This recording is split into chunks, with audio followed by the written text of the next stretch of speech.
As a matter of fact, we are continuing almost immediately and looking at some of the issues that have been brought up concerning the Senate and so many issues that they've had, especially to do with the Inspector General of Police, whom they have said is an enemy of democracy. And to help us understand further on that very topic is also a senior advocate of Nigeria, Morrison Quakers. I want to thank you so much indeed for coming on Sunrise Daily. But just before we dig into it, a colleague of yours, who is also a senior advocate of Nigeria, seated just right there where you're seated today, Femi Falana, he did make some submissions as to the propriety of summons. Let's take a look at what he had to say yesterday. By virtue of Section 67 of the Constitution, specifically Section 67, subsection 2, the National Assembly, or either chambers, can summon a minister when the affairs of his or her ministry are under consideration. The only other occasion that a public officer can be summoned by the National Assembly is when proceedings are ongoing to expose corruption, Section 88 of the Constitution, and when a law is being debated, either with a view to amending it or to have a new law entirely. You can summon any public officer to provide information with respect to that law, lawmaking exercise. But there is no such power given to the National Assembly by the Constitution to summon everybody. And that's what Mr. Femi Falana said, senior advocate of Nigeria. He says that there is no such laws in the Constitution. Well, the beauty of our democracy is that we're guided by rules and regulations. And I'm happy that he referred to the Constitution. So I take it that we operate a constitutional democracy. Now, Section 89(1)(c), and I had to come with a copy of the 1999 Constitution as amended. And this is what it says in Section 89(1)(c). The National Assembly can summon any person in Nigeria to give evidence at any place or produce any document or other thing in his possession or under his control, and examine him as a witness and require him to produce any document other than the thing in his possession or under his control, subject to all just exceptions. The question is, if this provision is here black and white, it says summon. The word summon is strong. Now, if you go further down to D, it says issue a warrant to compel the attendance of any person who, after having been summoned to attend, fails, refuses, or neglects to do so, and does not excuse such failure, refusal, or neglect to satisfaction of the House or the committee in question. Now look at sub 2. It says, a summon or warrant issued under this section may be served or executed by any member of the Nigerian police force or by any person authorized in that behalf by the President of the Senate or the Speaker of the House. I mean, this is clear. This is black and white. And the operating word here is summon any person in Nigeria. Any person. Now, by virtue of Section 88, the National Assembly has the power to investigate, to carry out investigation into areas of interest or into infractions or breaches that have occurred as regards laws enacted by it or as regards certain things going on in Nigeria. First, we must understand, by virtue of Section 4, laws are made for the peace, order, and good government of Nigeria. So I don't want to say the Federation and its Federation states. So if that is a power vested in the National Assembly. Now, if you move to Section 88, particularly sub 1A, it says any matter or thing with respect to which it has power to make laws. Now, look at B. It says the conduct of affairs of any person, authority, ministry, or government department charged or intended to be charged with the duty of or responsibility for 1, executing or administering laws enacted by the National Assembly.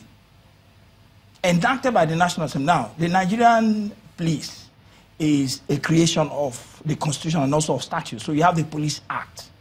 So you see the unit or the force is seen as a creation of law. But the question is it an affront on the Senate if the IGP fails to appear? No, it is. 3 times. It is. It's indeed an affront. Even if the Constitution also says that the duties of the IGP can be executed by an AIG or a DIG. Yes. No, but look at the invitation is sent to him. Now, if for any reason, I mean, the law is clear, someone, any person. Now, if you're someone and you have good reason why you cannot come, you can delegate, because the inquiry is as regards the power conferred on you to ensure peace and security and safeguard properties as well. Now, if that law has been breached and the National Assembly is making inquiry in that regard, and you as a chief enforcement officer of the Federation has been invited, if you're otherwise engaged or you're indisposed, now it is an institution that you represent, anyone in the institution. For instance, you can ask your 2IC to go and represent you, and then apologize to the National Assembly that, look, for this reason, I'm unable to come. But not to trivialize. We're treading on dangerous grounds. Isn't that what he did? No, because you see, at least if I go by what I've been reading in the papers, that he cannot come. Cannot come, but yes. You understand he sent representatives. No, well, he said he cannot come. Because he had official engagement in Kaduna and then... You cannot say you can't come. The best you can do is, oh, I'm otherwise engaged, I'm sending my rep. But if they insist that, look, we want to hear from you, I mean, the buck stops on your table, which is rightly so. For instance, can the president, for instance, delegate his functions? Yeah, while the answer is yes, but there are certain things you cannot delegate. The reason why the last administration failed, like some people say, is because the president, the SY president, delegated the powers of the presidency to a minister who became the coordinating minister of the Federation. There are certain things you can do. Senator Sabi just made some submissions saying that the Senate did not personalize this issue.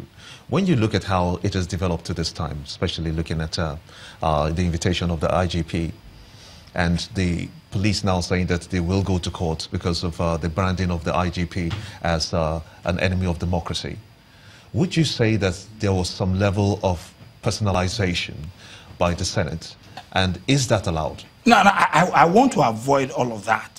Because, you see, in this nation, we tend to politicize and trivialize legal issues. I would rather look at it from the legal perspective. First, do they have the power to summon anyone, particularly the Inspector General of Police? The answer is yes. Is he duty bound to attend? Yes. Now, but if he's unable to attend, he's expected to give some explanation why he's unable to come. But if they're insisting that he comes, he must then now reschedule. For instance, you remember a while back, there was also this confrontation between the National Assembly and the Controller General of Customs. He eventually showed up, and then it became an issue of whether he should wear a uniform to represent or not. But the fact is, he was there. He still had to find time to come, despite his very tight and very busy schedule. You cannot be so busy that you now treat the invitation with levity and with scorn. And that's what we need to avoid. No, so for me... But that's not with levity and scorn. He is given the constitutional powers to be represented at forums or at places where he cannot be by himself at that point. No, so what infractions? Has he created any infractions? No. Question is, the constitutional power vested in him is to be exercised by him. And like I said, if for any reason he's unable to attend, he could either ask for a rescheduling of the appointment or request if he'll be permitted to send a representative. Mind you, the Constitution now says that where a person who has been invited neglects or abandons or refuses to show up, a warrant will be issued. But the danger then now is if the Senate President or the National Assembly issues a warrant, who executes it? It's the same police. Are you going to arrest the Inspector General of Police? Even though it had happened in the past under Chief Olusegun Obasanjo when the then IGP was arrested by the police. But in this wise, who will effect the arrest?